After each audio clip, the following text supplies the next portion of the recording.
Alright guys, my name is Bill and I'm doing this video to show you a new property that I just bought. I closed on it 2 days ago. Other properties that I've had over the last 10 years. The first was a duplex I bought in 2010. Second was a single family that I bought in 2014.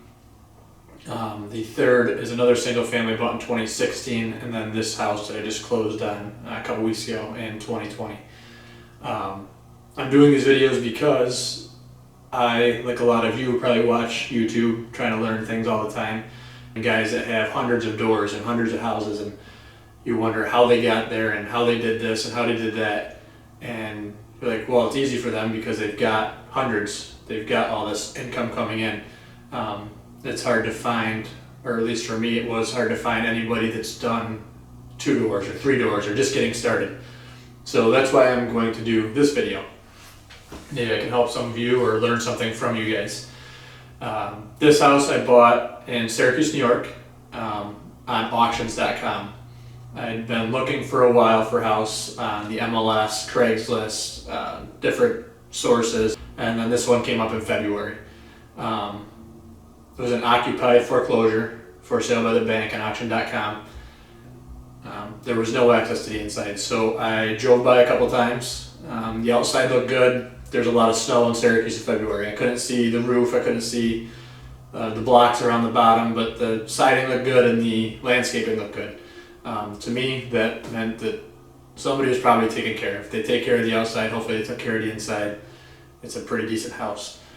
So then I looked up the tax records, and I saw that it was purchased in 2010 by a lady for $60,000. I also looked at Googled the address, and in that I found a Redfin ad from 2010 from when the house was for sale, and it had interior photos which looked pretty decent to me.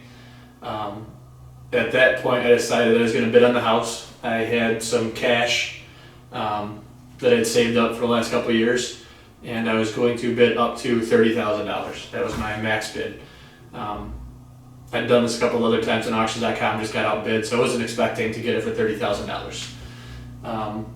Right before the bidding started, I drove by the house one day, and there's somebody walking a dog in front of the house. So I pulled over, got out, introduced myself, and just asked if they knew anything about the house. Lo and behold, it was the lady that owned the house and was still living in it. But she was in love with the house. She knew that she was going to lose the house, or she already lost the house and it was going to be sold in the auction. She knew the auction was starting in a couple of days, and she encouraged me to bid. She told me that the furnace was not working, that it was an oil furnace that had long since expired, and that she was not going to replace the furnace. So she had been heating the house with the wood stove and a couple electric heaters, which was good information to know. I knew right then that the house needed a furnace. Other than that, she said the house was great. She showed me one window that was cracked from the outside, and she told me that there was mold on the siding, which I could see that was going to be easy to power wash off. Other than that, she said the house was good. So a couple days later, the bidding starts. I was bored laying next to a pool in Florida on vacation with my family, and I said, what the hell, let's try this. So I start bidding. I think there's a 2-day auction. I think I waited the first day and there was no bids. So second day I bid, so I bid $15,000. Proxy bid came in at $20,000. I went back at $25,000, and another proxy bid came at $30,000. So like, crap, that was my max bid. Knowing what I knew from the property tax records, the last sale price of $60,000 10 years ago, and then talking to the lady about what it needed. Oh, and I forgot to mention that when I talked to her, she had told me, which I couldn't see because of the snow, but she had done a new roof. Complete new roof and new skylights in the house in 2018. So the roof was only 2 years old, which didn't show on any of the pictures I could find on the internet or to Google Earth or anything like that. So that was good to know. So knowing that the roof was good, I decided to go $35,000. That was gonna be my max bid. That's the cash I had. So I bid the $35,000, and lo and behold, nobody else bid. No proxy bid came in. The little red light that said reserve met came on. So I knew at this point that I was going to get the property unless somebody else bid. It was a couple hours till the end. A couple hours later, I get an email saying that I won the house. Through auctions.com was a great It was great. It was pretty easy. I had to show within, I believe it was 2 days, that I had the cash to purchase the house, and I had to wire them $2,500, which came off the purchase price of the house. It was the earnest money. I did that. I contacted my real estate lawyer that I've used for all my properties, and the first thing she did was laugh at me and tell me, "Billy, you're an idiot." I asked why. She said, "You bought an occupied foreclosed property." She's like, "This never works out good." So we started doing the work. This was in February, beginning of March, and lo and behold, coronavirus hits.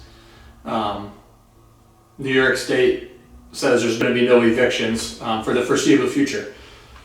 My lawyer immediately calls me up and tells me, "Hey Billy, I told you you're an idiot. There's not going to be any evictions. You could buy this house and that lady could continue to live there for free until New York State said you have her evicted out." So I was like, I still want the house. It's still a good deal. Even if I gotta wait 6 months, I'm not gonna lose anything. It's winter time. I don't plan on doing anything until May, June anyway. Not that I could evict her by then, but let's just see how it goes. So keep going. Tell the lawyer to keep going. They go back and forth, back and forth. Everything takes forever right now with this coronavirus and all the offices being closed. I thought buying a house in cash would be a lot easier than buying it through a bank and be a lot quicker. And it was over 2 months before I actually got to close on the house. Right before closing, the lawyer calls me and says, "Hey, we're gonna close. Do you still want this? Any way that we want to back out?" It's like, "No, I still want it." She's like, "Why don't you go talk to this lady and see how she's going and what her plans are?" So I drive over, I knock on the door, and the lady comes out, wonderful, nice. She asked me right up front, right away, "Did you get the house?" I said, "Yeah, I won the auction." And she got really excited, basically wanted to hug me. Was happy that I'd won the house, and immediately tells me that she's packing up and plans on being out sometime in April. She'd already had boxes packed and everything, so I was like, this is pretty exciting. So I called my lawyer, let him know that everything's going to go through, that I want everything to go through, and that I have no problem with the lady there, and that I think it's going to work out good. We come to closing. Closing happens. That day I get a text message from the previous owner that says she is all packed up and she just has a couple heavy things in the basement and a couple dressers that she needs to get out. Her son has a friend coming to help him, but the friend backed out, so she's not going to be able to move them until she gets some help. And the help is hard to come by right now with the coronavirus social distancing. I immediately text back and tell her I'm willing to help her if she wants to help. And she texts back, "That would be great. Can you meet me here at this time?" I come over, help her. Finally get to look inside the house. Not what I expected. Not any worse, not any better, I guess. It was just, I pictured it differently. But pleasantly surprised and happy with the purchase. I helped her son move a couple things out. And the next day she texts me and says she left all the keys on the oven in the kitchen. And that everything is out of the house and it was all mine. So my occupied foreclosure that I bought literally took one day after closing before I had the keys, and the previous occupant was out and on their own without nothing. There was nothing other than me talking to her and being nice, and her being nice, and us having a good relationship. So that was that. I bought the house for $35,000. After there's closing costs and other fees that are associated. I'll make another video breaking down everything for the closing, and as well as what I pay going through it to redo it. This is not going to be a property that I live in. It's going to be a rental. I'm hoping to BRRRR it, or buy, rehab, rent, repeat. I'm hoping to do that so I can get a couple other properties, and I'll go through all that and the numbers when I get done. I got a 2-month time frame. I hope to have it rented July 1st or be done to rent by July 1st. So I'll stop it now and I'll give you a tour of the house. All right, we'll start with the outside. This is the front. It's a corner lot. This is the neighborhood that it's in, the city of Syracuse. Pretty good neighborhood on this side. Clean, taking care of single family homes. You go down this way a little bit, duplexes that are not as well taken care of, I'm sure rentals. But right in this block, the blocks around are good blocks. So when I came to look at the house, I couldn't see the roof. I could not see the blocks underneath. Everything was covered in snow. I could see that window. I was like, oh, okay, so it needs a couple windows. I'm gonna do all glass block windows in the bottom of the house, in the basement. The roof's done, 2 years old with the new skylights. Go around. Side entrance that I can see. Chimney. Got a couple broken blocks that I can see, nothing I'm worried about. Nothing inside that's broken. Windows are pretty new. Some garbage that I took out. On closing day with the previous owners, a large fenced-in backyard and a 2-car garage. Going inside the property on the side, closest to the garage. Yeah, downstairs is the basement. Basement is dry. No sump pump, no French drains, and no lights right now. A lot of the light bulbs are blown. Old bar goes over here to a laundry room, washer dryer hookups, and a sink. That's the broken window on the front of the house. Side windows. I'm gonna do all those in glass block. And this room, there's the electric outlet, a toilet in the middle of the floor. So I guess it could be a 1.5 bath to already get the plumbing. Whether I do that or not in the basement, I doubt it. Another portion of the basement, just a storage room. Again, it's all dry. Could do something down here eventually. I have no plans for that right now. There's the new furnace. Right now I'm planning on doing a natural gas furnace. I'm just waiting on the gas company to get back and let me know with this COVID-19 if they're able to run gas lines to the house for me to do that. And back at the front door, you walk into the kitchen. Kitchen I am going to redo completely. I'm going to gut it. Same footprint, I'm not moving any walls or anything. Like I said, it's just gonna be a rental house. But I am going to take out that window, spot for the refrigerator. There's not one right now. Redo the cabinets, walls, painting, and lights. Come into the dining room. Hardwoods, lights are gone, lights are gone, and 2 nice new windows. Dining room leans into the living room with the fireplace. New windows, except for that one. This window I'm taking out completely and make this a solid wall. The front door to the front of the house leads to a nice sunroom porch, exterior room. Wood underneath this, I already checked. So I'm gonna rip out this carpet. Just repaint, redo the floor in here.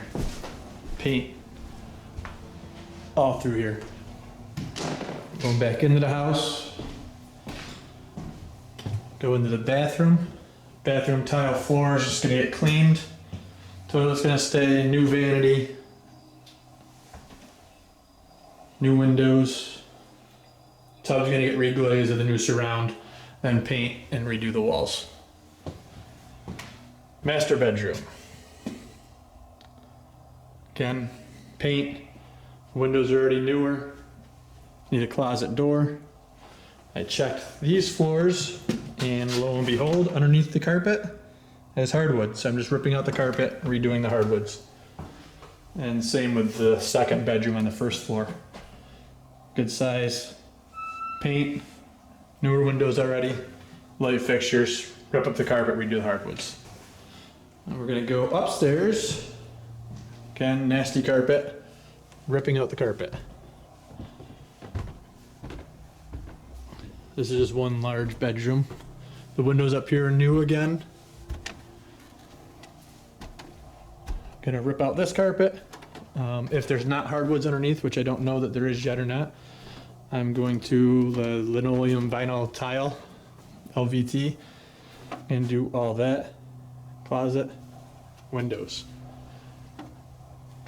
New skylights. Brand new, 2 years ago. upgrade the shades in both of them. Electric heaters up here.